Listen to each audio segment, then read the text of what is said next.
Not looking good. I mean, whatever. Yeah, I got a lot of complaints, guys. I got a lot of complaints. Where do you guys want to start? If you've got complaints, I'm going to let you air your grievances to start here, and I'm perfectly fine with that. Okay. I'm going to start. I want to start at the end with I hate everything. That shot. Hate it. Oh, okay. Okay. So we're on the same page. 9 seconds to do whatever you want, and you pull up from 35 feet. It's just ridiculous. Okay. Yeah. And what drives me crazy about it is, that you take so long to make your move. 2, I'm not quite sure this is the move, guys, because it's a 1-point game. If it's a tie game, that's a different situation. Get going. And listen, I'm one for Jason Tatum ISO. I like that. I like for him to get those reps in, but I didn't think tonight was the night for that. I really didn't. You had other guys really stepping up here. Robert Williams, man, we'll get to him later. I mean, he also wasn't, doing everything down the stretch that should have benefited the Celtics. But at the same time, though, I'm not saying look, with Jason Tatum and when it comes to Brad Stevens' late game execution, what happened to the days of Brad coming up with those crazy plays? What happened to those days of when you were unexpected? You didn't know who was going to shoot the ball at the end of the game, whether it was Evan Turner or whether Isaiah. And listen, I'm not saying I want to see Brad Stevens set up every other person for that last-minute shot, right? But we've seen Brad Stevens pull out way better tricks than that, right? Marcus Morris, a couple of those game winners when he was still wearing his uniform. He has those tricks. Why is he afraid to use them, guys? Is it too early for those tricks? I mean, isn't this the time where you work out those plays, the ones that you're really confident in? You are. Or is Tatum is that the best you can do? Is that it? Is that the best this team can do right now, the way they are, the way they're progressing? Is that the best finish that Brad can do? Maybe that's it. Damned if you do, damned if you don't, Josue. Everyone wants to see Tatum take the shot. If Tatum drives and kicks and Pritchard takes the final shot, everyone will be like, what was that? LeBron but it's a 1-point game, John. I don't know. So, that's really true. LeBron suffered from this. I just want Tatum to get moving a little bit. It's a 35. I don't care if he takes a 3-pointer or a pull-up jumper or backs a guy in and shoots a turnaround. But a 35-footer. I mean, so Brad play calling doesn't bother you there? You're more upset at Tatum? I'm upset that he chose to take that shot instead of working for something better. I thought this was a great opportunity for Brad to come up with something better than that. I don't know. Whether it meant Tatum making the last shot, fine. But dribbling it out for 6-7 seconds, that's not ideal. So one thing you notice about the Pacers, and they did this all night long, is they do take away that lane. They put a guy on the elbows. They put a guy on the low post blocks there. So it cuts off a lot of the cutting, a lot of the driving lanes that they had. And, man, Jaylen Brown incredibly still tore through that and had a fantastic game, efficient, got to the rim. But I think in a late-game situation there, you don't have the cutting lanes. You don't have the driving lanes that you'd be running into 3 guys there. Now, could Tatum make a pass? But he'd been turning it over on there. I still think that's the best look he can come up with there. I saw it on TV, hero ball garbage, okay? It's an awful shot. I've seen superstars do it. I'm a superstar. I'm going to take that shot. It's a terrible shot. You think his teammates wanted him to take that shot? That's the shot everybody wanted the game to end on? Again, I don't mind if he takes the shot, but that's not it. That's not the one. It was a tough shot. It definitely was. Shot, he's capable of making it. That shot. Well, this is the same conversation we had after Milwaukee. A tough shot there, and he makes it. Last-second possession's never going to be an easy, as I say, pick and roll, dump to the sidelines, again, open 3. It's never going to be that easy. Okay, these are 2 games he's had the ball in his hands. And he's 1 for 2. And this was, honestly, a better shot than half player. I don't even know if that's 1. This is a much better shot. At least he had a clean look. Yeah, exactly. The one I don't know, he realized that Giannis knew it was coming. He was extended and he threw a moon ball into the air. That was a worse shot than this. Yeah. So Brad's talking now. He just said they had a motion that got denied and Tatum took a tough shot. So that's basically what happened there, that they had a plan A and the Tatum heave was plan B there. And again, I don't hate it. He's capable of making that shot. He's a tough shot maker. He's your best player. If you want to do something a little fancier, you go to Brown in that situation and try to get him some penetration. And if there's any second guess, maybe you use Tatum as some sort of diversion and get it to Brown. Because if we're, through 3 games right now, who's the best Celtics player right now on offense? Jaylen Brown. No, it's Jaylen Brown. I mean, this guy's probably in the league. He's like 4th, but yeah. Hey, It's Jaylen Brown. In fact, look, things came easy to Tatum for a little while tonight. He looked like he could have cooked. This had the look of a 40-point game for him at times. But what's amazing about Jaylen is he could get anything he wanted, anytime he wanted. He could get anywhere he wanted, and he only took 13 shots tonight. This is those frustrating games that Jaylen used to have where he clearly could get it going if the Celtics would involve him more, but he'd be the third or fourth option and he just goes stretches without getting the ball in his hands. There is no excuse on this team for Jaylen Brown not to get as many shots up as he wants in a game. It makes no sense to me. He was quiet after a super hot start. He absolutely needed to be more involved. Well, what I love about I would agree with that, John. I mean, like Bobby had mentioned, after the Bucks game, we talked about how that was a lucky shot. John's consistent. He hated this shot in Milwaukee. He hates this shot. I tend to stick with him on this. I didn't, we said, that was a lucky shot. It was a lucky shot that Tatum hit in Milwaukee, and maybe that's part of his thinking behind taking the shot tonight. He sort of got that, swagger mentality going where, he wants to take that big shot, the Damian Lillard type shots, the step back 35 footers or whatever. And I don't know what the play was. I mean, Brad clearly said that was option B, apparently, according to Bobby. So I believe him. But is that really a good option B? I mean, you can't drive your way to the hoop. You can't find a Jaylen Brown, or there isn't something like Josue mentioned. They didn't need a desperation 3 at that point. They could have taken gotten a better look from somewhere else on the court, try to force overtime, get to the line, something like that. So I wasn't super pumped with that shot selection. And yeah, I mean, you want to see somebody like Jaylen Brown maybe be a part of that play and get an opportunity, because in a situation like that, his mid-range games through the first 2.5 games or 2 games going into this one was on point. I mean, we were all talking about how his mid-range games looked. So, I mean, in that situation, you kind of think that maybe he's a guy that has a better chance of hitting it, between the paint and the 3-point line or getting to the hoop. Yeah, it's a tough defense to go against. It's Toronto's defense, frankly. It's their assistant coach from last year from the championship team. They do that box and one. They pinch the lane. It's a lot of stuff that keeps you out of the driving lane. And frankly, I thought the Celtics were wildly impressive on the offensive night against that after some of the struggles they had against Toronto. Now, better personnel in Toronto. I don't think that Indiana has the best defenders in the world, so you would expect a better performance from Boston on this end. What blew it for Boston tonight, and we're through 3 games now, they're the worst defensive team in the league. The defense is horrid. Their defense just has no life. They get blown away in transition. Every big shot they hit, it's a shot the other way. I think their rating's 122 the right now. Transition defense is abominable. So the offense is working.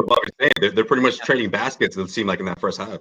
Yeah. So what is it? Is it the bigger lineups that they run out there? Is it how hard they're chasing offensive rebounds right now? I think that's definitely clear that they're all over the offensive glass and then just getting torched the other way. Is there not enough Daniel Tice? Only 14 minutes tonight. He's part of actually, let's get to that. Brad said it after the game. Asked point blank, is something wrong with Tice? He said, nope. Williams was just our best big tonight. Okay. I put a poll up on Celtics Twitter, not a ton of respondents, but because it was late in the game, but overwhelmingly, Robert Williams was the answer. And again, he's a fan favorite. It's a popular answer. There's no question. Again, I always do the test.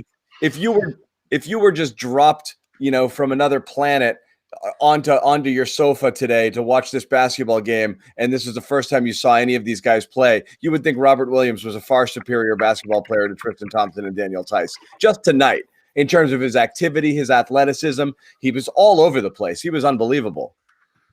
Yeah, that's a long-winded way of saying that he had a good game tonight. I mean, of course, and I think that's why he was in the game, is because he was performing, to that level of a level that a lot of Celtics fans, and I probably imagine coaches have been kind of waiting to see that sort of energy, I think you would call it, from Robert Williams. Sometimes I see him out there and I feel like he's going at like 70%, or he's just slow to everything. And I didn't feel like that tonight. I mean, even the 3-pointer that Jason Tatum missed late in the game, that was off of a great pass by Rob Williams. I mean, Tatum had a wide open 3. That's the best look you want there. right? Exactly. And if that shot goes, I mean, we might be having a completely different post game right now. Tatum Right. missed a wide open That was shot, the but game that right was there. a perfect look. Yeah. Perfect look. So, you know, tip my cap to Rob Williams. I mean, that's the type of game that we've all been kind of waiting to see. And listen, if he can play like that, I'm fine with him taking minutes from Tice, because Indy's got some big bodies in there, and Robert Williams has size and he's got young legs, and that's the type of performance and player that you want in that situation. Now, he's not much of an offensive option late in the game, clearly, but that's why you have guys like Tatum and Brown out there. That's who you want taking those shots anyway. I mean, he made the play of the game. I mean, it could have been. I mean, he made the steal there. Yep. With the Celtics. He was all over the place at the end of the game. Unbelievable. Yeah, but how do you guys feel about Tristan Thompson not being on the floor? I mean, isn't this the guy that's supposed to be the anchor of the defense, the one that's supposed to take down, bigs like Turner or whoever's the opposing bigs are? I was surprised that we didn't see him at the end of the game. And then I feel like Indiana was like, oh, wait a minute. They're not going to call timeout. We're not going to call timeout.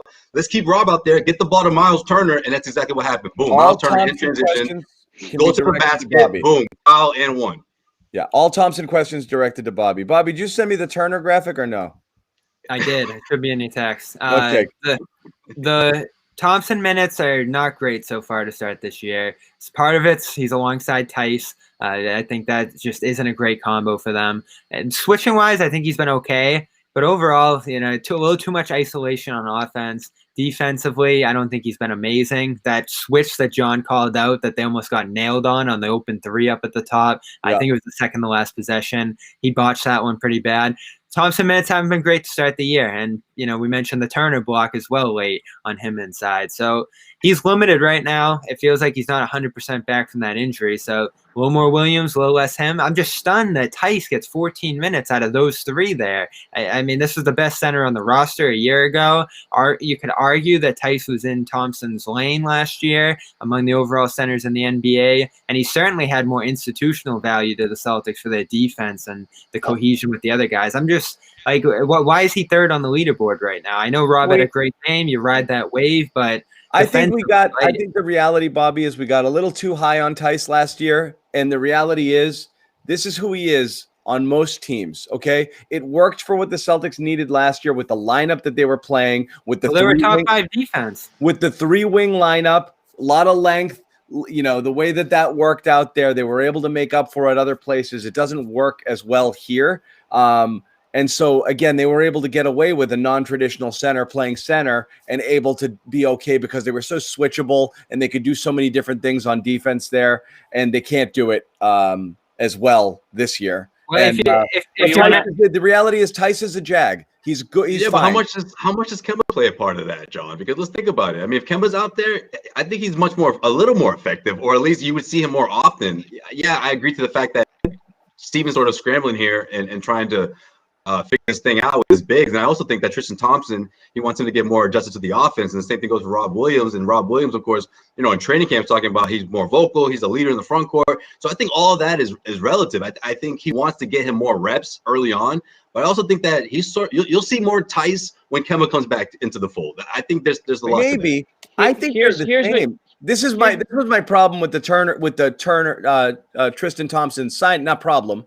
My thought with the Tristan Thompson signing was it'll be game specific, matchup specific. There'll be nights where he plays 17, 18 minutes. He's going to be a 6 and 5 guy. He's not going to be a guy who's like a 25, 30 minute anchor in there. All of these guys are interchangeable parts based on who's playing well, like tonight was Williams, or what the game needs based on matchups. But Jimmy, go ahead. You wanted to get going. I just wanted one thing that you guys haven't mentioned. I think the real reason Tice's minutes are at 14, take a look at Grant Williams' minutes tonight, 22.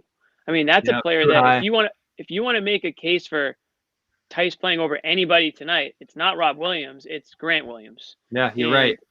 And that to me was the interesting thing, is because I didn't think Grant Williams had a particularly great night. I mean, I don't think he just had a typical Grant right. I mean, he had a typical Grant Williams night where, I mean, he did a little bit out there. And I forget who it was that blew by him in the closing seconds it was Sabonis, blew right by him and forced Rob Williams to, commit the foul. If Tice is going to be in the game, and to be honest, he gives you better offense than Grant does. So if you're rolling with Rob Williams, I wouldn't mind seeing Tice in there with Rob Williams in place of Grant. I Yeah, know, but Bobby mentioned it. That too big lineup has been brutal. Yeah, like I just It has, but these are two different. You could that roll was them out two against the different Pistons, combos. maybe. Well, not This the is a tough team. You're right, Jimmy. They've played teams that, because Durant playing the 4 with a traditional 5 in what's his name? Jordan. Yeah.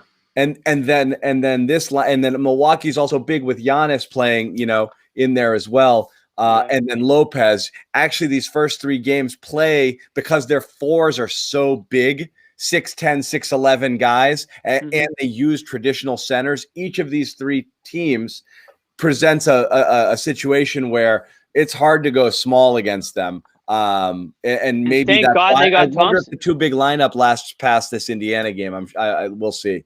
I pass the next Indiana game. Yeah, and apparently that's the Naismith thing too. Neesmith. They mentioned that before the game as well. Who's he? Brad mentioned that before the game, that they're going against bigger, tougher teams, and that's why he's not getting the minutes right now. This all goes back to that 5th man problem. We talked about Green. We've talked about Tice being that 5th guy in the rotation. Grant in this game, heavily that 5th guy in the lineup. They can't hammer down that spot right now. It's not Semi, and this is the Gordon Hayward spot in the lineup that they just don't have a replacement for right now. So really? Tice isn't the answer. They might not have an answer on the roster right now. Is it Payton Pritchard? Do you go 3 guards? That's a possibility. There is no answer. This was why we were so apoplectic when Hayward left. Is there's no replacing him. There's not that next guy down who's going to give you minutes that are even comparable to what he was getting. You're talking about a top 50 NBA player. And an all-star caliber guy, and the next player down is Grant Williams or Semi Ojeleye, who are barely rosterable players. I'm sorry, but I mean that's the fact. These guys are low-end rotation guys. So Grant, am I wrong, Josue? Grant was bad tonight. Barely overall, you guys are a little, all right, maybe for championship contender or top team, but geez. Rotation player, I would say, not rosterable. They can be on the roster. That's okay. Rotation players, okay. These Semi Ojeleye is not a rotation player on a contender. Well, he's a defender. So if you're talking, you want defense in the rotation there. The side Grant's struggling in that aspect right now. Maybe play Semi a little bit more, but Grant, we're all in agreement there that his are a little too high right now. I guess the fascination with him is the secondary passing out of the sidelines. I think that's been fantastic from him. He hits a 3 late, but if we look at the final score, 108-107, he went to the free throw line after that offensive rebound and missed one, a critical free throw late. So Grant was probably the worst Celtic tonight, him or Jeff Teague. I mean, Jeff Teague just 8-9 free throws in the bonus there in the third. Instead, he's 0 for 6 overall. So another nothing night from him. They're just searching on that wing position for who can be that 5th guy, and no one's stepping up right now. Yeah, but I don't blame Brad for trying with Grant. I mean, maybe he's trying a little too hard, but I mean, if you look at his skill set and you compare him to the other options that Brad has, would you do the same? I mean, you want to try to get him going, especially offensively. His offensive skill set. He's the only one out of those 3 guys that you just mentioned that can score in at least a couple of kind of ways. I mean, he's not going to put the ball on the floor, but I mean, he has a little more versatility compared to Javonte Green and that floater attempt he tried was so ugly. But yeah, 2 for 4, decent night for him. He didn't even hit anything on that floater, right, Bobby? Like he didn't even, it was a straight air ball. Oh, yeah. But again, offense not the issue tonight for him either. 2 for 4. Defensively, he was a mess. You talk about the Sabonis play. When guards get onto him, he gets torched. It's not good right now. Because that's the problem. I mean, he's no matter what, he's not big enough, strong enough to hang with bigs when he's playing in that 4-5 position. So he's going to get bullied there. And he's not quick enough to stay with a wing. I mean, he's just, no matter what, it's almost always whoever he's guarding is a mismatch. He's really ill, there's no home for him, he has to be able to do, again, we were talking about on the text thread, what's his plus skill? 3-point shooter right now. That's passing, a plus? 3-point shooting. I mean, he has been a very efficient 3-point shooter. That's his version of a plus. One of those, we're not grading on a curve, we're talking on an NBA player. Yeah, he does a little bit of everything. That's his thing. A little bit of everything below League average. That's kind of with me. He does a little bit of a little That's bit. the facts. Baby doses of a little bit. He's who below average at almost everything. You know who gives you, But not terrible at anything, though. Not awful terrible. He's fine. He's okay. Not awful at any of those things, though. you know who gives you 30 minutes tonight against the Pacers if you had him? Miles Turner. And we're not talking about Rob. We're not talking about Grant Williams if Miles Turner's on the Celtics right now. So how about Dougie Buckets? I was more into McBuckets. Oh, Dougie McBuckets. I'll take them both. I still take that trade. Let's say this, okay? Couldn't stand to even discuss was Dougie McBuckets. In round one, okay, this is round one of the Turner. So basically, this debate we're going to be having all year, right? Yeah. It's going to be the Turner McBuckets versus Thompson and the TPE. That's right. Could have been yours. Yeah, exactly. That's the WWE. That's the tag team matchup. We're going to be running it all year long. We got round 2 in 2 days. It's perfect. Turner and McBuckets, round 1 versus Thompson and the TPE. Who's the winner? That's the difficulty of this. That TPE. Who wins round 1? Round 1 goes to Turner and McBuckets by far. Not even close. Big time. Think of it like this. Turner and McBuckets, 26 points, 8 rebounds, 3 assists, 3 steals, 5 blocks by Turner, by the way. Elite shot blocker. Has been for a few years. Let's be real, because we give everyone a hard time here. Okay. Turner has no semblance of an offensive game. Yeah. He looked drunk to start the game. And his 3-point shot is the release on it is different every single time he takes it. It's like me golfing, like, and he loves taking them. I change it every single time, like I'm constantly changing my swing. His jumper looked different every time he took it, like that's a weird, ugly looking shot, big moon ball, He's better in the block, much better in the mid range. But when you have Sabonis on your team, though, I mean, you're not getting any of those touches anymore. That's out the window. Sabonis has polish, like Turner has no game. My point, when you have a weapon like that, you're not going to get any more touches anymore. Like, that's it. Like, you have an established scorer, so it's tougher for him to get his touches. Yeah. He gets touches. He just jacks them away with threes. The problem with the 3 too, he can't wait to shoot it. When he's back there, as soon as it touches his hand, it's gone. Like, he really wants to be that guy. But John, that's what Brad likes. Stevens, but he's not good he enough. Wants it out of tight. He wants to see that out of tight. His percentage is up slightly last year, but he's still not. He still doesn't hit it at a good enough clip to be back there. The ball's in his hands a lot, and it would be here as well. And it's a 0-assist game from him. He doesn't run the offense great from the high post. And I still think the reason this trade doesn't work is because a player like him, excellent shot blocker. We now have a 5-block game, an 8-block game this year. But you're paying $18 million for a shot blocker. When you have Rob Williams, when you have the possibility, he has 5 blocks, and his blocks per game went down. Yeah.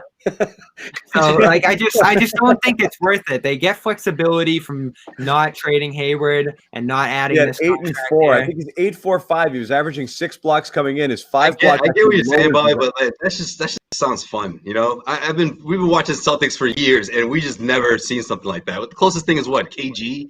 It's sort of like this is why we got so excited about Jeff, because it's like, wait, is that Eddie? We haven't seen these guys in so long. Like, a shot blocker and a knockdown 3-point scorer that can just come in and light it up. Let's imagine this game if the trade happened. Sean Williams could have been that guy. Gordon Hayward scores, 25 to 28 for the Pacers tonight. Pacers win a close one. Shout out. And Miles Turner is jacking threes on the Celtics side. We'd be losing our minds. We'd be having the Miles Turner. Oh my God, did they get screwed over in this trade? But everybody gets to do whatever they want here, and it's okay in the Boston offense. Yeah, as long as you play defense. You want. Right. That's what worries me too with him. So like, I just never want anything to do with him. Brad's gonna be thrilled. Do what you want on offense. It's all yours. Shoot if you want. It's what makes you confident. Do you want that ISO Turner you were talking about? You want to do that? Let's do it. This is the problem with this right now. We're getting all the games out of the way early, and there's no TP arrival until later in the season. So this one's going to be hard to judge. It's a hard debate to have. And Thompson's not right either, so it's tricky right now. But this is a Pacers team that's been honing themselves for a couple of years now with this group. TJ Warren still looks like his bubble self. I thought he was fantastic tonight. That's a good team. I don't agree with Jimmy that they would beat Boston in a 7-game series, but they're a playoff team. Some people didn't have them in the playoffs. That's not the question. Let's ask everybody. I'll ask Jimmy first because I know the answer, but I mean, the question before the season was, where do the Celtics kind of slot in? And again, all of the caveats, and disclaimers ahead of time. It's 3 games. Things change. We're not judging the team based off of a 3-game performance, but just looking at this team and its roster and looking at other teams, where do you think they slot in? And there's a lot of NBA experts that still had the Celtics in that upper echelon bubble, of the 1-2, not 1-2, but I mean, it felt like they were no lower than 3 in most people's estimation. And for us, I was thinking more in the middle of the pack, closer to teams like Indiana. So, Jimmy, I'll start with you. I mean, is there a huge difference between these two teams? Granted, it's a 1-point game tonight. No Oladipo, no Kemba Walker. Call that a wash, I guess. But I mean, what do you think? No, absolutely. And I got bashed in the comments by saying you had Pacers above the Celtics. Yeah. No, I didn't. I had him right there, but I said I was like, I think Indy's roster is better than the Celtics roster right now. Oh yeah, that's what you said. That's what you said. They have an excellent coach too. They really do. I like this guy. Yeah. I got bashed, but I think now, like John said, we're only a few games in. But if you're still sitting there thinking the Celtics are a 2 seed and the Pacers are a 7 seed, I got bad news for you, buddy, because it's not that far. You're not that far off from the Pacers right now. Right. This would be a coin flip 7-game series, and it wouldn't shock me if the Celtics would beat them in 5 games or whatever. I mean, it's absolutely possible, but you wouldn't with confidence say, "Oh yeah, they got this." This is a good enough team to absolutely give the Celtics trouble. This felt like a pretty balanced game. Celtics went in as 2-point favorites and they lost. Yeah. I feel like the Celtics fans who don't think that the Indiana Pacers are anywhere near the Celtics are the same ones that have the Celtics slotted at number 3 in the East. Let's be real, guys. That's not the case. Not before the season started, and it certainly isn't now. I put the Celtics at 5th, and I think Indy is probably 6th. They're right there. So I don't understand where this gap is coming from, or maybe this is before this game. But if you still feel that way after what you saw, I mean, I don't know what to tell you because the Indiana Pacers, they did it again. I'm glad you brought that up. They did this without Oladipo, who has a lot to prove after last season. And 2, they made them uncomfortable. I mean, the Celtics really had to fight for this. They tacked on 39 third-quarter points. If the Celtics didn't get on that run right before the 4th quarter, this thing could have been out before it even got to midway through the 4th quarter. I give the Celtics for fighting, though. I do. I give them credit for that. But Indiana Pacers, they're not that far off. 60 points in the paint for Indiana. They're gonna get Oladipo back too for the next game. So there's their front man. 39 without Oladipo. No sleep on Brogdon. Okay, 15 second-half points, and he made it look easy. When Marcus Smart went down, I was like, if Marcus Smart didn't come back, I was like, that team. What I want to go back to the conversation we were having in the offseason. It feels like everything's centered on Turner as the only option because that's what the reports were late. But earlier in the offseason, when they were talking about Oladipo theoretically for a Hayward trade, and everyone's like, I don't know, redundancy with Kemba. Like, are we kidding? You think the Celtics wouldn't have been better with Victor Oladipo on this team? I'm baffled by the thinking that people were going through here. It's like you had the luxury of picking which really good player you would get. Is he out there tonight, though? Huh? Is he out there tonight? Is I mean, that's Kemba? the problem. Well, that's true too, but it wasn't Kemba for Oladipo, And if we're being honest about it, redundancy with Kemba and Oladipo. But again, good players are good players. You get them wherever you can get them. The problem with the Celtics is not enough talent on the team beyond the first few players on the team, the first 3, 4, 5 guys. I mean, there's just not enough talent right now. You're digging deep. You got Pritchard playing 20+ minutes every game right now because he's just in pure talent. He might be the 5th most talented player on the team at this moment. Yeah, that one's tricky. I don't think he might be, right? Yeah, I don't think a deal would have got done there without Turner. He's like people. Come on. It's not about the deal. It's just about the fact that Celtics fans were like, "Well, we don't know if we really want him." By the way, I don't want him. Celtics are going to have to treat Kemba the same way the Pacers are treating Oladipo. He's going to play he's not going to play back-to-backs. When Kemba Walker comes back, he's not just going to keep coming back full force. Like, he's going to have to take games off too. Oh yeah. Well, I mean, John admitted the difference here. There's structural damage with Oladipo. He's struggling to get back from 2 years going now. And Kemba just feels like more of a management thing. I'd rather have Kemba than totally Oladipo. disagree. I think Kemba, in fact, structural with Oladipo, and he hasn't regained his full athletic form, whereas Kemba's is degenerative and will continue to get worse over time. It might be managed to the point that you don't see the drop-off instantly, but I'm extremely worried about Kemba this is arthritic. This does not get better. Okay. And they're doing Hail Mary treatments now. I think they'll get him back on the court, but I don't know that we'll see. We'll see. But again, this is the type of thing where it doesn't get better. You're hoping you can just stop time. You'd be talking about two guys in that position with the Hayward. You could. All I'm saying is we're just speaking to the talent level on the Celtics right now. Right, clearly, this is what we're looking at. Is you're looking for that lineup, and once you get past Jalen, Jason, and Marcus, I don't know who you want on the court.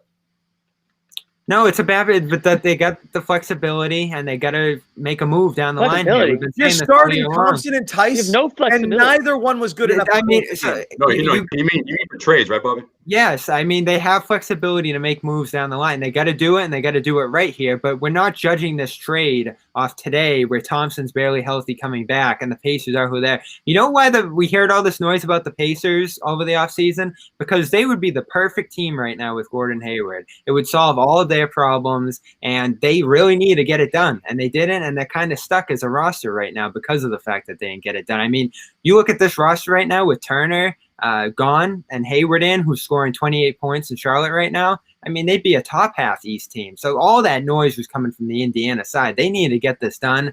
Boston, it was like, Oladipo's not great. Turner's not great. Doug McDermott, is he solving we're talking about defensive issues in Boston, not offensive issues. So I'm just sick of hearing about all these. Doug McDermott's start on this team right now. He's an offensive shooter. Yeah, he doesn't give you anything on defense. I'm asking you right now on this team, would he start? Probably not. Yes. Oh, ahead of Tice in this lineup tonight? Yes, he would have. Especially because of the size? Yeah, I think so. Size and the ability to score. The more I think about it, guys, I feel like the more I think about it, or the more as time goes on, was TJ Warren a breaking point of that trade talks? Because I could just see Danny being like, just going for it. I want TJ. And they were like, no, we're not giving you TJ. And he just like, you know what? He's the only good piece out of all those guys. Oladipo's broken. Turner's not good. I don't know why, man. I get this gut-wrenching feeling that he just got upset that he wasn't getting TJ Warren and said, you know what? No trade. And maybe that bites in the ass. Maybe it doesn't, though. We still have time to figure things out. But right now, they're not going to use that TB within the next couple of weeks. You have to wait to see. I'm telling you right now. You have to wait to see how other teams are going to pan out and hope that some players become available that can address at least the wing position. Yeah, maybe they can go get a McDermott type.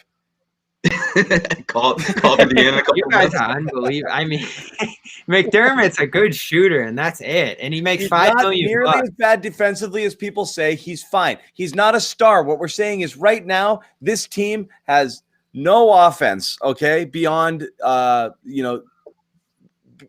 guys that.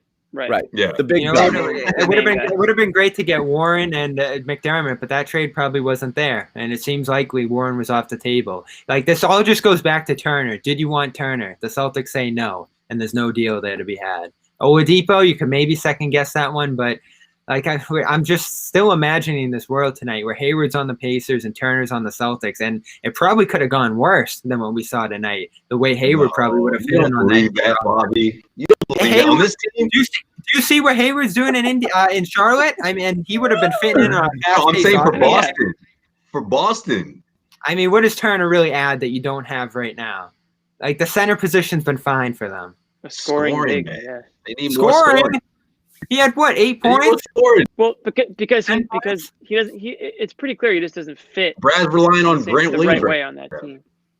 Anyways, we can't go down this road. We're gonna do it, and then we're gonna do it again when the conversations again on Wednesday. We get to do it on 2 straight. I always this is the last thing I'll say about it. Right? I always say, and I said we gotta get to those months ago or whenever we first started this conversation. Right? It's not. I feel like, Bobby, you're focused more on the players, their talent and their contracts. It's not more about that. It's more about what they do and what the Celtics badly need right now. It won't put them way up the top or whatever, the food chain, but it could really push this thing along quicker than we're seeing right now. I know it's still early, but at the same time, it's just you watch those two guys tonight, and it's like, again, what I said is like they could have been on the Celtics, you know, or maybe it was one player away from getting it done, and maybe that would answer some of these problems right now for the Celtics, short-term problems for the Celtics. I'll listen to Oladipo. Turner's not short-term because he signed through 2023, and that matters. I'm not crazy about Oladipo. That's John's guy, but yeah, okay. I'd give you Oladipo because there's star upside there, and you're flipping damage star for damage star. Maybe something works out there. It's a 1-year deal. The thing I don't think there's any bad combination between Oladipo, freaking McDermott, Turner. Which two of the three? I'll take. I don't know. I wouldn't have. For a guy like Turner, whose value is definitely shaky around the league, that 23 thing really did matter. If you're carrying around 18 million, paying tax this year too for Miles Turner, it just wouldn't have been good team management. Like we talk about Danny letting Hayward go for nothing being bad management, would have been even worse to pay for Turner, have that stuck on the books for 3 years, and be in the tax for Miles Turner. Like, are we seriously talking about Turner being a difference maker in this team being, you know, maybe a 4 or 3 seed, but he's not getting them back in contention? That's, again, you're just, the issue is you don't just trade for anybody just because and start paying you got to be a contender, and Miles Turner doesn't make you a contender. Will they be with a TPE? Do they have any tradable assets to get better? Do they have draft positions to get better? The Celtics, the reality is the Celtics have very few avenues to get better. Very few right now. The TPE is not that avenue. The TPE is a couple of guys who are going to be quality rotation players at best or not used at all. Okay? That's it. There's nothing, no avenue to getting better. Yeah.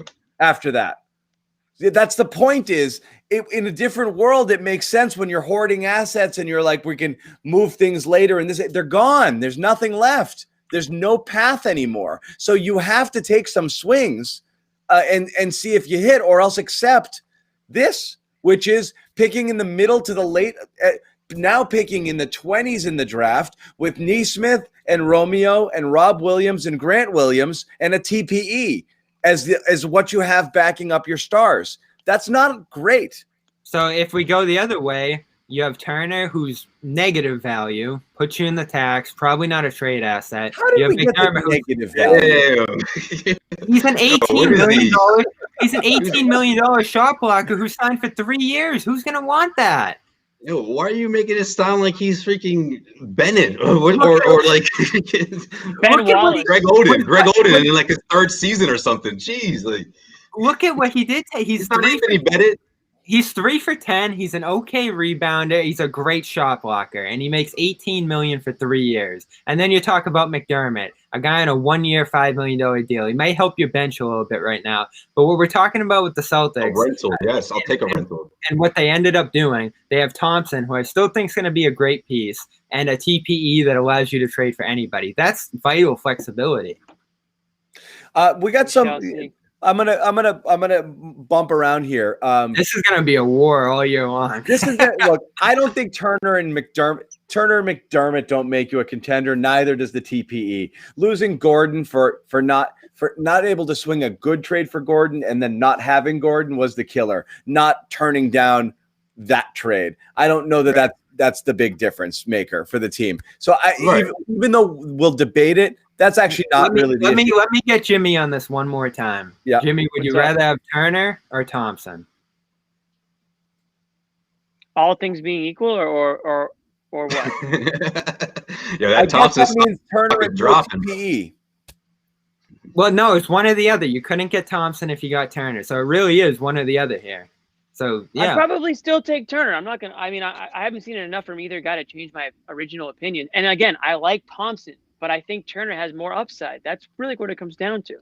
You don't. You think that Turner is just an $18 million shot blocker.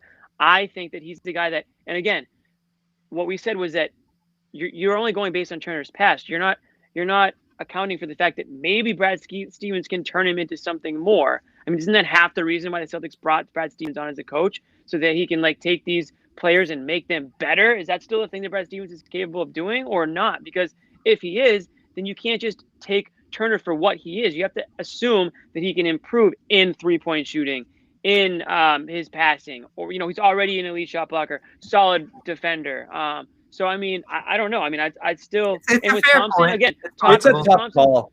He Thompson's may an be above. past the point. Yeah. Yeah, maybe he is. He may be past the point of turning into something else. This might be what he is. A good weak side, a good like help side defender, weak side shot blocker. And unless that 3-pointer all of a sudden gets much better, he needs to. Yeah, he needs to. And I'll keep going back to this. That's why I'm bringing up like Anthony Bennett and like these big men bust that were like in year 3 and people are like, oh, we're not quite sure. Those guys didn't make 18 That's million. not Miles Turner, man. Like, don't make it sound like he's a bust. The contract, the years, all that stuff matters when you're building the team. All things being equal, if you were just taking him and the contract didn't matter and all that stuff, sure. But he's got a pretty big second deal here, and that ended up mattering to them. That's the reason they didn't do it. So that contract, worst case scenario, that contract does expire before you need to re-sign Tatum or Brown. It's not like great. So at the end of this whole window, they'll be off of it in 4 years. Well, no, I mean I'm just saying. I mean he's not going to hinder your re-signing of anybody that you now. It will be freaking hilarious when we use the TPE to get Turner. Oh no way! Last thing on Turner. It'll be hilarious. And we're all right. We're all right then. Then I'll be taking Jimmy's point. He played for Greg Popovich on Team USA with the Celtics, and it was the same thing. I'm going to keep going back. Hold on, let's do this. Let's do this, guys. Let's do this. What's your favorite? I know it's sort of like a long shot, but favorite TPE options. I know it's early here, but Bobby, do you have one? We've done this. Everyone wants Aaron Gordon, but we'll never get him. The Magic are better than we're giving him credit for, and they're not going to trade him. I don't like you, John. For nothing. I don't like you today. They're not going to trade him because the Celtics don't have tradable assets. Damn, you shut that down. But they don't have anything. Jimmy's right. You don't have anything. Orlando has to tank. It's a wrap. Like, this isn't working. Just sell them. The TPE gets you. Again, it's just people just think you wave this magic wand. The TPE gets you other people's garbage that they don't want to pay anymore, and they'd rather take that exception. Or you roll it up with an asset or two to get something better. The problem is they don't have anything to attach to it. I was hoping Orlando was a unique situation. I don't think so. Not for Gordon. Why would they do that? Why? They flip the script. If you're Orlando, would you do that? I mean, unless there's something bad going on behind the scenes, that's the only thing I can think of. But unless they really don't like him. You're more likely to get Vucevic. Really? I think they'd pick him over Gordon. You don't think so? They love Vucevic, and he's outstanding. I feel like that's their like no one can touch him. That's why I thought maybe Gordon. I don't know. The thing on Gordon's going to be, does he keep this hot start rolling? He's on fire to start this year. That team's 3-0. He's had hot starts before that have disappeared. This is Gordon with the Magic. Gordon. Gordon. Yeah. Sorry, Aaron Gordon. Yeah. So they got to, as Josue said, I kind of imagine that team falling off a little bit too, but their coach is great. Their defense is awesome. They might make the playoffs. So are they selling Gordon in that case? Maybe. So they're 3-0 and they've looked outstanding. So we'll see. They've gone off to hot starts before and fallen apart. But Gordon's one of my guys. I'd watch the Spurs too. DeRozan is on that kind of money. And if you can ship out some expiring assets that way, you stay under the tax. And LaMarcus Aldridge as well. That Spurs team's going to be good. That Spurs team's going to be bad, and they're entering that rebuilding mode. So I'd keep an eye on DeRozan or Aldridge out there. Those are great players. If they're coming off their bench, they're fantastic players. That's like two. I said Aaron Gordon. You said DeRozan. That's like 10 notches up. I don't think that's, But I'm with you. Ideally, I guess. But I don't know. Sure. Yeah. I mean, if those guys are out there, great. But teams, again, I don't know who the Spurs are looking at your roster and saying, okay, DeRozan's we'll take playing well too. So Aldridge isn't expiring. You could feasibly get him for free, like almost free, because he's not going to stay in. They don't want to keep him there, frankly, unless they bring him back on very cheap. So that's a guy. Look, DeRozan's multiple years. They probably want to get a little more back for him. But if you don't have a lot to offer and you're playing this too big lineup that they are right now, I mean, that's my new guy that I'm keyed in on now that Aaron Gordon is looking pretty good and the Magic are looking pretty good with him. We'll see, though. Everything's so early. Could the Spurs be a surprise team? They were last year. Could the Magic make the playoffs again? They've done it a couple of years in a row. Yeah, there's a lot of weird things going on. Is Terry Rozier the best player in the NBA? Possible. All right, so predictions that haven't gone my way. The Nets will not be going 20-0. No, they won't. Absolutely not. Wow, but where did that come from? The Hornets? Are they still the best team? Gordon Hayward. Assembled? I gotta watch that game. I'm hoping NBA TV repeats it tomorrow. Yeah, looked like a good one. Rozier 19, Hayward 28. It's the 19 Celtics party down there. Yeah, who else did the Celtics lose and prosper elsewhere?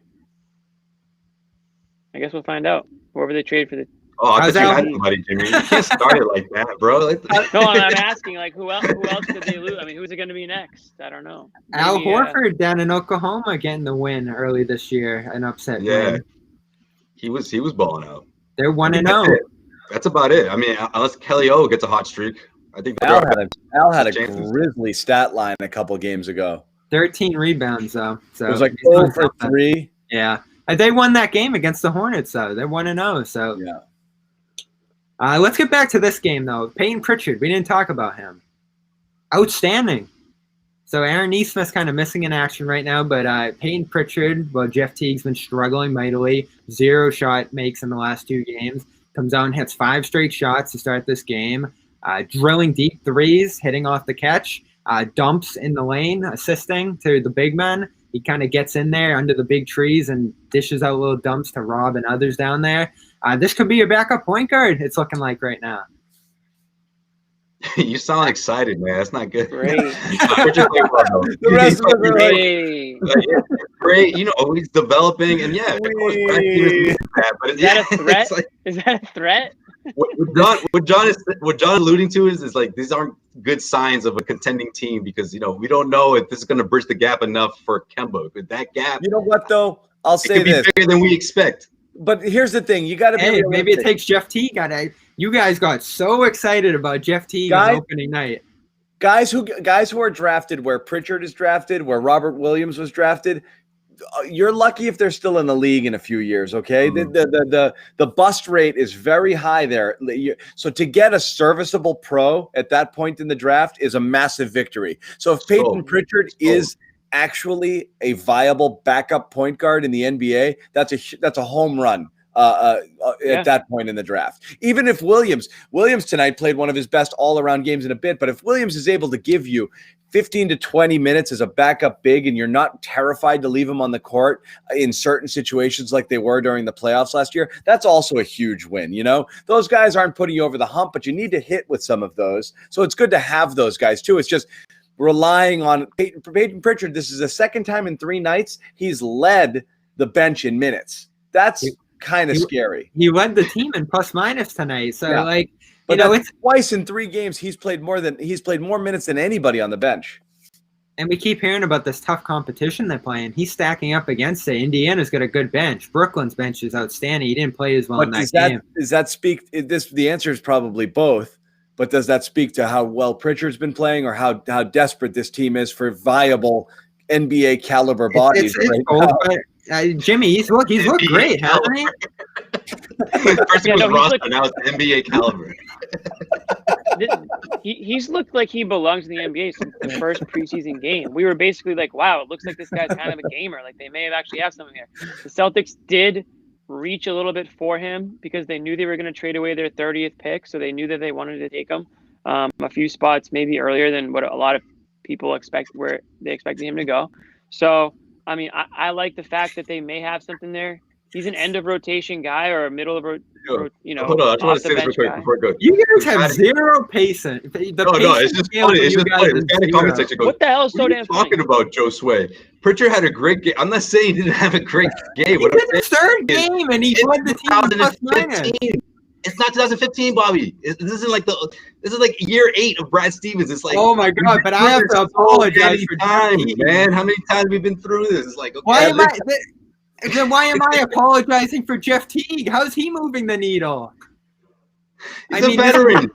You really think he's not going to score 20 points tomorrow night or next game? Like, he's going to bounce back. He's a veteran. He's an established scorer. Pritchard, to John's point, playing all these minutes. What do you think that means for the next game, Bobby? He's probably not going to do much, or he's going to do less. It's going to fluctuate. All right, he's a young player. look, I'm not saying Pritchard playing well this early is a bad thing. I'm like, okay, it's great. Yeah, it's good. You got a serviceable backup. But where are we talking in the grand scheme of things? I mean, in the meantime, yeah, it's good. But, again, Jeff T's going to bounce back. So we'll see how that goes and the second unit goes. But it's just like to go like, oh, man, Pritchard played great. It's like, yeah, he played well. But is this where you thought the Celtics would be? That you'd be excited after game 3 that the rookie that was drafted new in the second round went off? Like, you knew where they'd be. Kemba's out.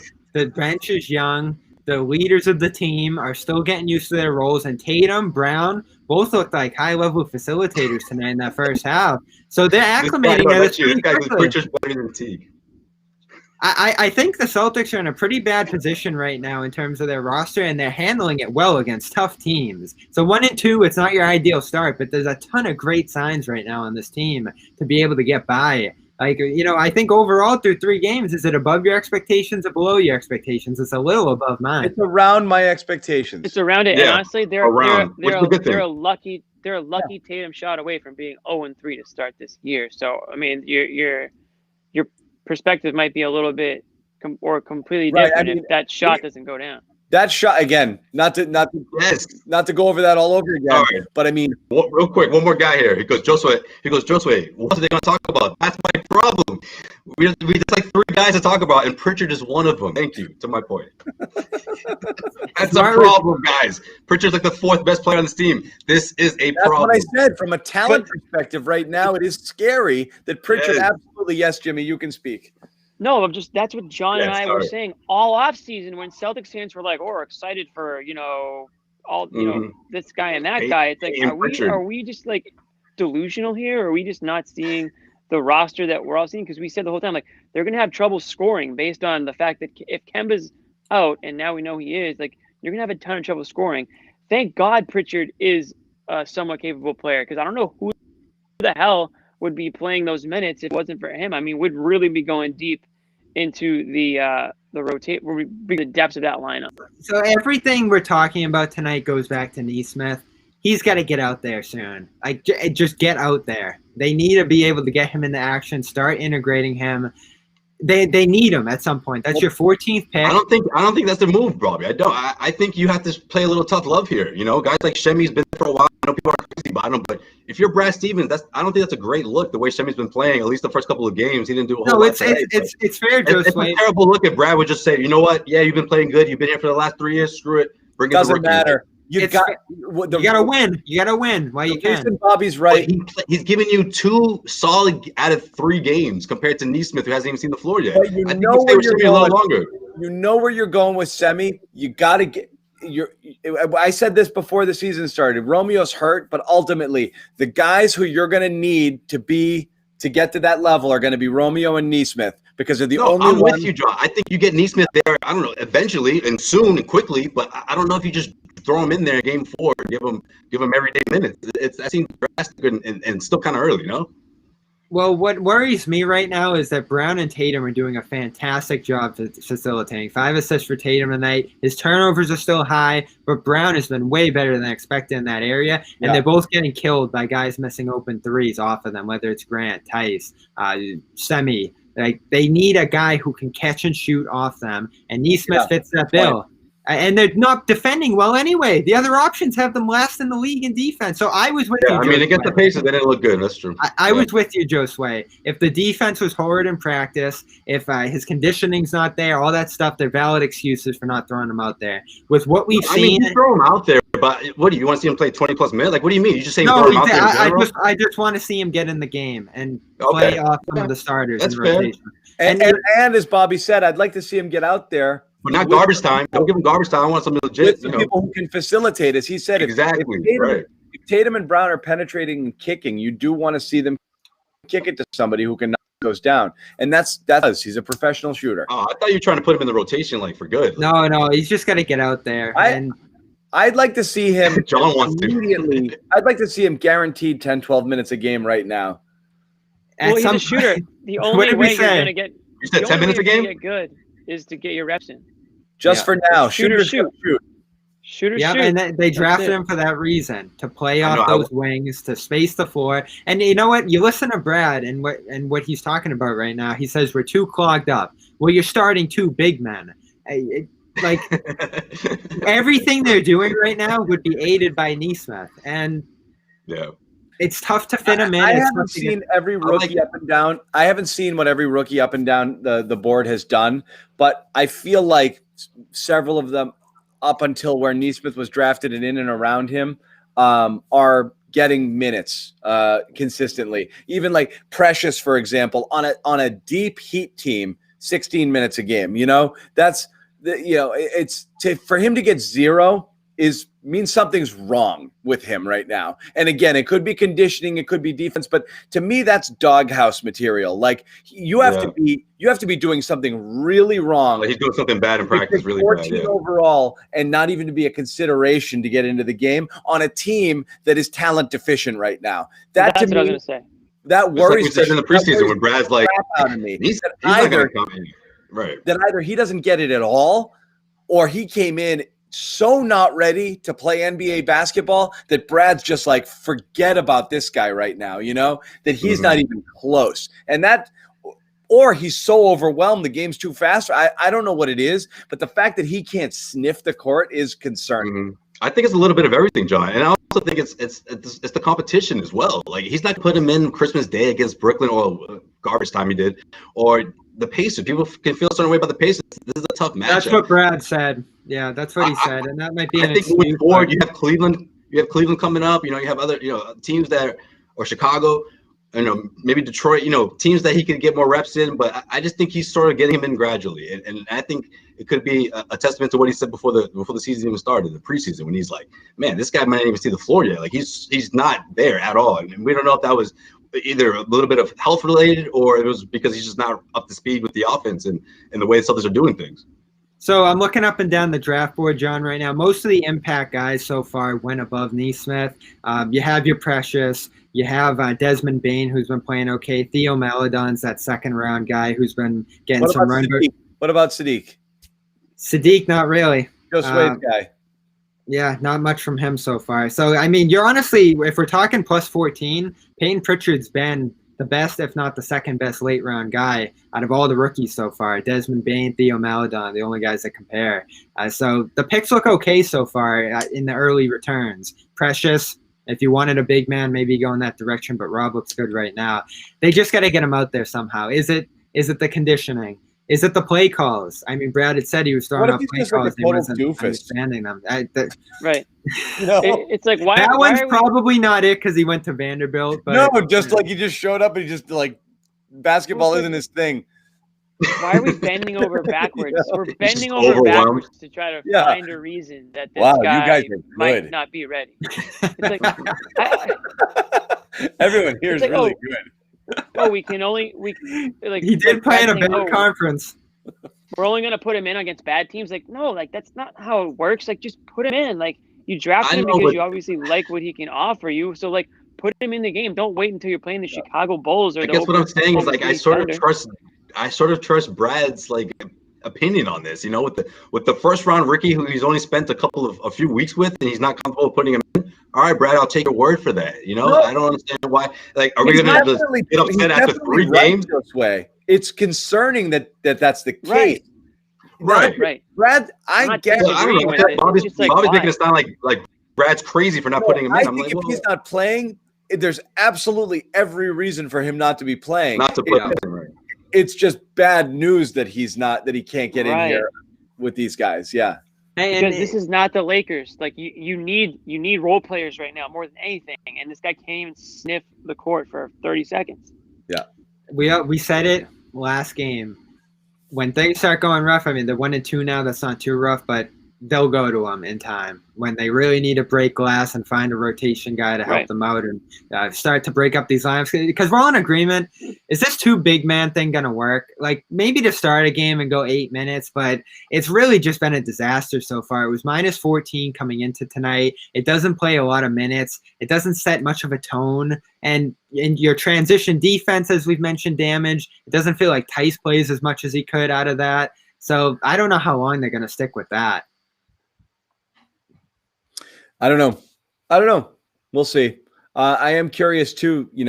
There's going to be teams doing load management. Celtics have a back-to-back coming up with a Tuesday with Indiana and then home for Memphis. I'm wondering if some guys are going to sit one of these games. So Tatum and Brown are a little bit that. low. They're not running those guys 40-plus minutes, so you're right. Those could be guys that get rest. Yeah. Thompson is probably due a rest in one of those 2 games, so you're right. Good thing you're getting Robert minutes. And the NBA came out and said that you're not allowed to rest guys anymore, right? Well, or guys, for certain games. Guys can always have a sore back. Didn't they say for national televised games you had to something like that? That's pretty unfair to like good teams that are on national TV a lot more than like shitty teams. It's a wild. When you're cramming games here to begin with, you're playing back to back. You're playing every other day, in most cases. I just like the NBA's. I think like they're talking out of both sides of their mouth. It feels like. Well, you know what they did? They did some good pats on the back for the players in the bubble, and now they got to make their money back. So you're going out there with your sore knee on national TV. You're traveling. Right. There's no bubble this year. Like it's everything we saw in the bubble in terms of goodwill is just the other way now because they got to pay those bills. I know where Tatum real quick. Tatum on his last shot takes full responsibility for poor final play. That was on me. That he, bad decision, bad shot. Okay. Fair enough. I should have put more pressure on the defense. And this is a game. This is a game they kind of needed. You're going to see Oladipo on Tuesday, and then that back-to-back. You don't want to start 1-4 here, as they possibly could. They need we talked about on opening night against the Bucks. Every chance you have to get a win here while the going's rough early in the year, you got to scrap that out. And forget Neesmith, forget these rotations. They were in control in that first half. They threw this game away with the most horrid turnovers you can imagine. Teague stepping out of bounds on the sideline late in transition. Pritchard lining up out of bounds on a catch-and-shoot 3. I've never seen anything like that. The turnovers were just ridiculous tonight. And this is the story of this team. Their offense is good. Their offense is okay. If you undermine that with turnovers, not only is your defense going to be even worse than it probably looks, but your offense is just going to be completely undermined. Their offense is okay. Their defense has been terrible. Yeah. And you're giving up turnover to a team that wants to run like this Pacers team. How has Marcus Smart looked to you guys through 3 games? I thought he was very good tonight. Thought he was. Yeah, he was better tonight. I don't think he's been very good. Well, game 1, he took 3 shots, and I thought he played his role interesting, and I had no issue with how he played in game 1. I think he's doing what we want him to do. Yeah, I have no issues with him. I mean, again, he's not like, I wouldn't say he's stepping up if that's what you're looking for right now, but he's not hurting them. He's just kind of sort of, I guess, just another player on the team that might need to take it up a notch to make up for not having Kemba and not having a deep bench. I don't think there's. We thought we were going to see Bobby, you were talking about him averaging 18, 19, 20 points a game this year with Kemba out. You guys all yelled at him for shooting so much, now he doesn't want to do it anymore. We did. We made him. I really like how they're looking. We imagined a team last year where Jalen steps up into his position and Smart becomes more of an off-ball shooter. And for the 3 games into that plan, they're actually looking pretty solid in terms of Jalen being the on-ball guy and then them finding Smart on the perimeter.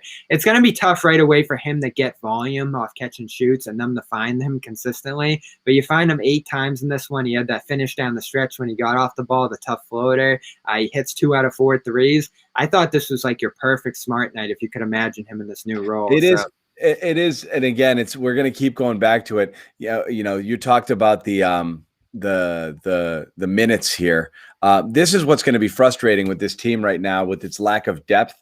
Jalen and Jason playing like low 30s, mid 30s. They're not going for these W's. Like we saw what Milwaukee did on night 1 when they played their 3 top players 40 minutes apiece. Celtics are not doing that. And that means 23 from Grant, 23 from Pritchard, 22 from Teague. Crazy minutes to guys. The disparity in the level of talent between the guys getting 33 minutes and the guys getting 23 minutes is an enormous gulf. And that's what's happening right now is Brad's clearly not going to blow out his best players. That's going to result in some L's like this, and it's going to be frustrating to watch it. Yeah, and that's where late game execution comes into play. Yeah. You have small margins.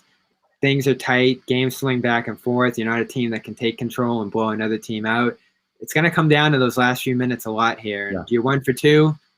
Probably need to dig this one out. They had all the opportunities to forget the shot, like just the turnovers and the botch plays down the stretch, and even that missed Tatum on the Rob. Yep, they beat themselves. Yeah. They beat themselves in a lot of ways here. It was still a winnable game. I guess we're right back at it again on Tuesday. Go ahead, Jimmy. Let's get final thoughts here and wrap it up. Well, before my final thought, there might be one way to fix. This is your penultimate thought. You got this thought, and then you want a final thought. There might be one way to fix the offense. And I was up late last night watching a little basketball. I know Bobby was up late breaking down film. I know Bobby was up late watching James Harden as well. 44 points, 17 assists. He may be a little overweight, but he still looks like one of the most unbelievable offensive players in the NBA. Those rumors are still out there.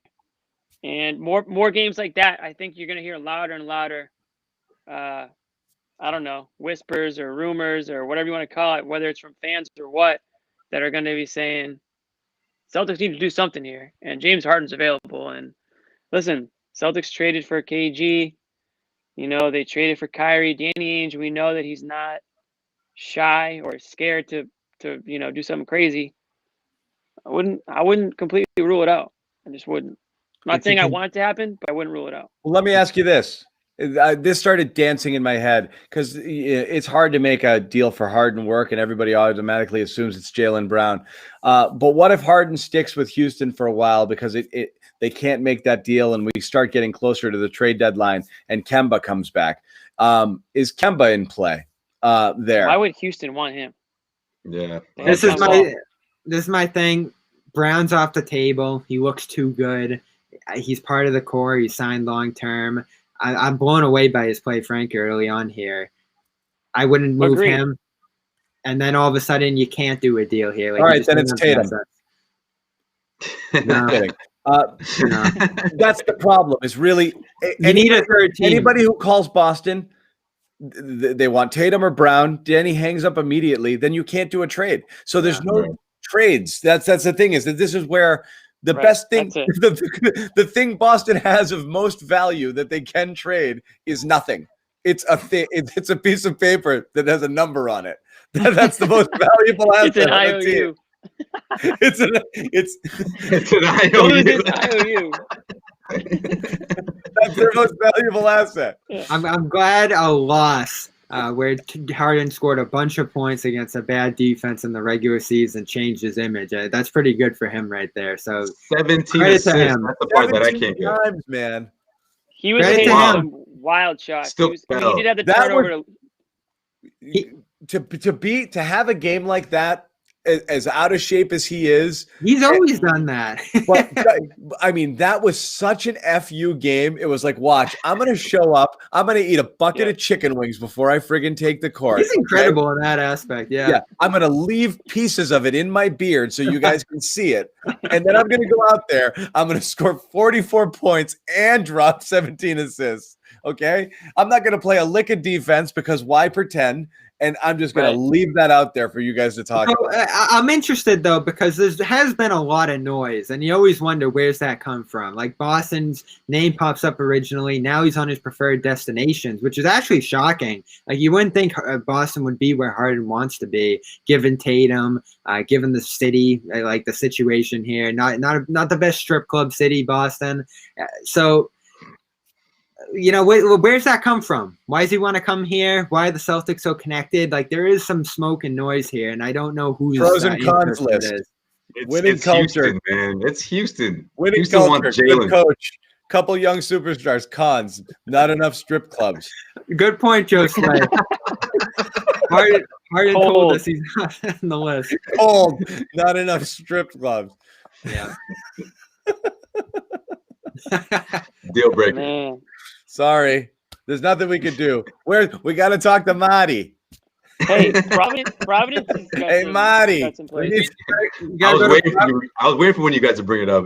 Jimmy read my mind. You can go down to Pravi, kid. You can ride down. Go down south. Yeah, Go down to Down Providence. 95. quick And go shot. to Peabody, Golden Banana. Hey, Bobby. He knows what's up.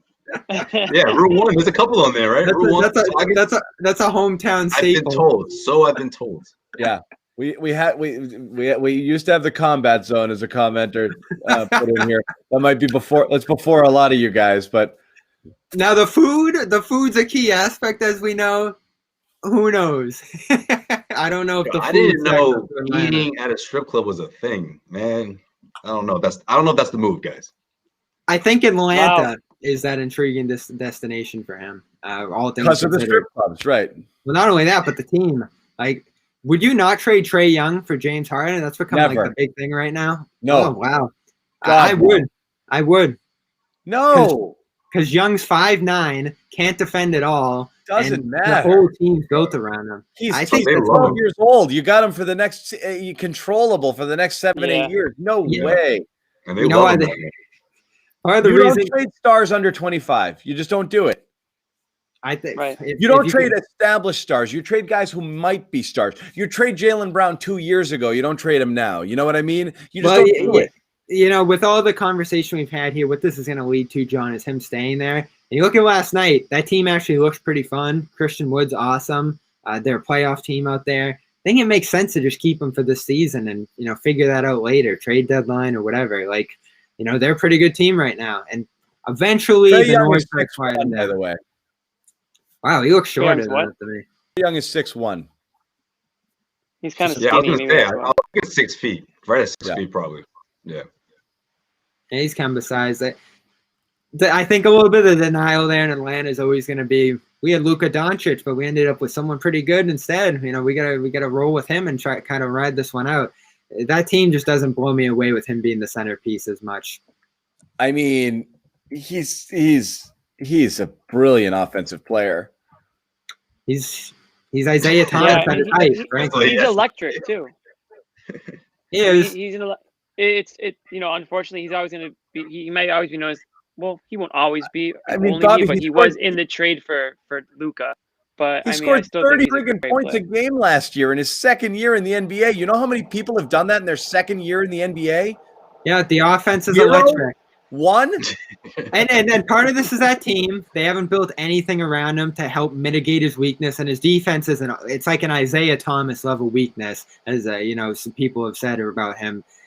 I would think about it strongly because that flip out, all of a sudden the boost you get from Harden there, like that's a destination that makes sense for him in my mind. But who knows? If you want to ride this out with Young, what's he, 19, 20 years old?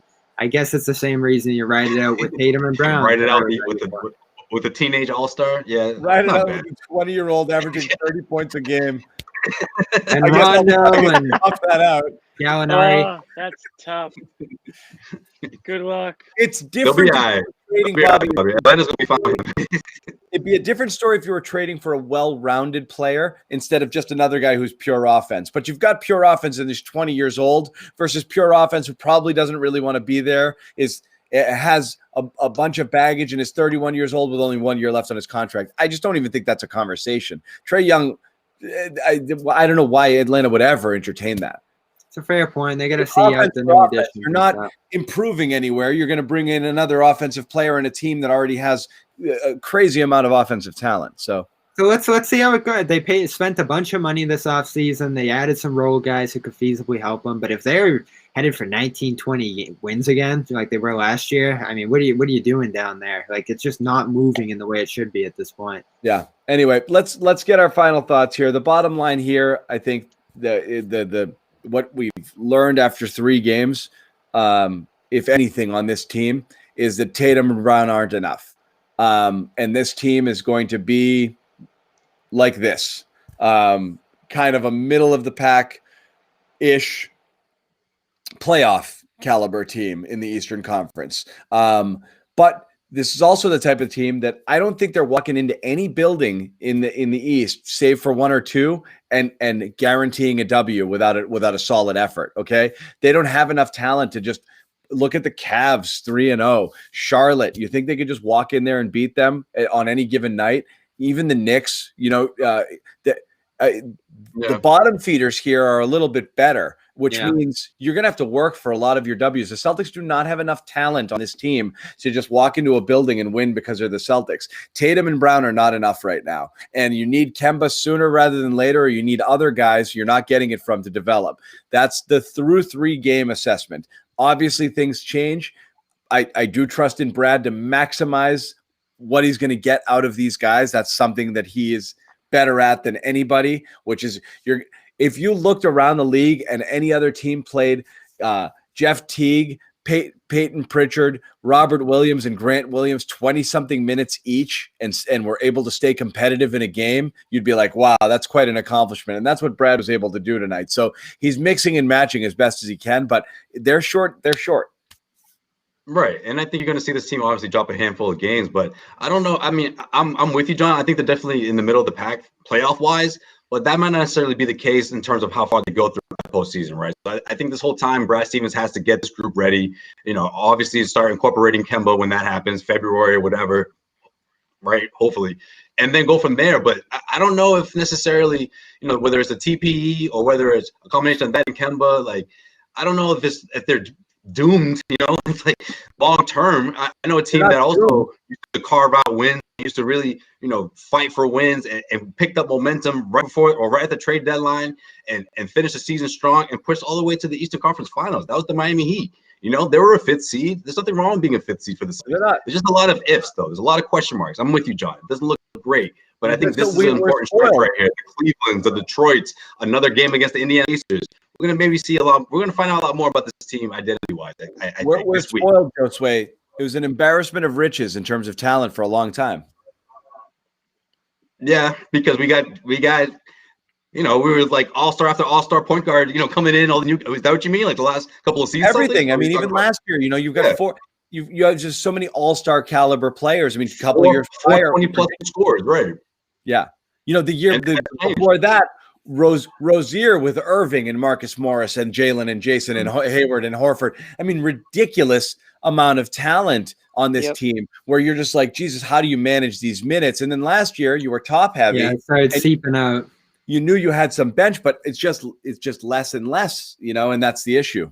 Yeah, and we'll see how this year goes for Hayward. It's off to a great start down there in Charlotte. You see the potential, how much game he has left. He said he was in his prime. That's the reason I want to keep him. John ideally want to keep him too. This team would be looking pretty good right now. I would have paid him anything. Yeah, you'd be looking fantastic with him here right now. So we all laughed a little bit at that injury. Now he's right out there beating the Nets. I mean, that's a kind of a prove it to start the year to lead a win over the Nets. So I thought among all of the things that everyone was saying was he's not worth that. To this team, he was absolutely worth whatever he got in Charlotte. And Angel probably made that offer, You will not, with a trade exception or anything else you're able to do, will not come close to getting a player of his talent over the course of these next couple of years because you just don't have ways to get there unless you hit a home run in the draft somewhere, which is possible, but it's not coming to you any other way.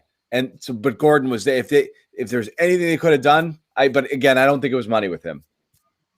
Not here. He wasn't coming here. And this is the sport. Like whether it's ego, whether it's the cap, whether it's there's always something there to break up a team that looked as idealistic as the Celtics did last year. To have Hayward as your 4th option, to be that offensively loaded at the top, you got to take advantage of that moment. And to see what they have now, when you were 2 wins from the NBA Finals, is tough. Like you really got to maximize your moment, and good things don't last too long in this league. Jimmy, legit final thought now.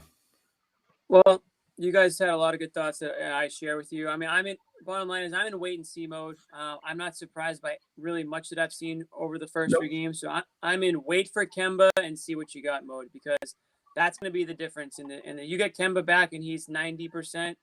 That's the biggest addition that, anyone in the NBA can really say that they're going to get at that point in the season. So that's what the Celtics need. They're going to be top heavy again, just like they were last season. with just a little bit less top heavy because they lost Gordon Hayward, and you got to hope that Thompson and Teague can sort of carry whatever load that they can carry, and that maybe a young guy can step up, whether it's Rob Williams, Romeo if he comes back.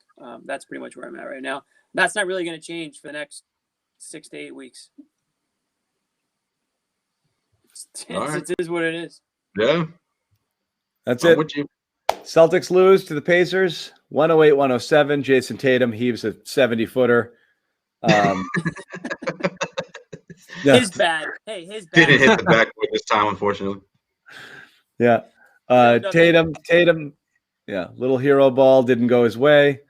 1 and 2, same two teams run it back. This time Indiana will have Victor Oladipo, and the Celtics will have the same exact players they had tonight. Smith. Kemba on the sidelines. With no Kemba. And that's it. That's what we got. We will wrap it. We will talk to you guys on Tuesday. We got games coming up Tuesday, Wednesday. John? All right. Can't forget them. I forgot. Just wait, what are you wearing? I got the white one, the white Hawthorne this time. All about it. He's overloaded with them. Every Sponsored color. Legends Apparel, legendsbrand.com/Horford. Use the code HORFORD20, 20% off your next purchase. You get cool sweatshirts like, what's that one called again? The Hawthorne hoodie. Joe I should just wear Sway, it like this the whole time. Joe Sway has worn 4. That's enough for this whole show, but they're all just hoarded in this house. You look like a snuggly little alien there, Josue. Especially like this, right? Yeah. Yeah. You've never looked better. You never look better than you do right now. But anyway, high quality apparel, already cheaper than you're going to get the same sort of stuff for. Plus, you get the 20% discount when you say Horford20. It's still worth it. It's a really good purchase. The special still running, so go for it now. Horford20, legendsbrand.com/Horford. That's where you go in, plug in your discount, get your goods, get your hoodies. And that's it. That's the Garden Report for Jimmy Toscano, Josue Pavone, Bobby Manning, Celtics blog, CLNS Media. I'm sorry, I have to say Josue from heavy.com, covering the Celtics there. We will talk to you guys on Tuesday. Good night, everybody. Enjoy that win, guys.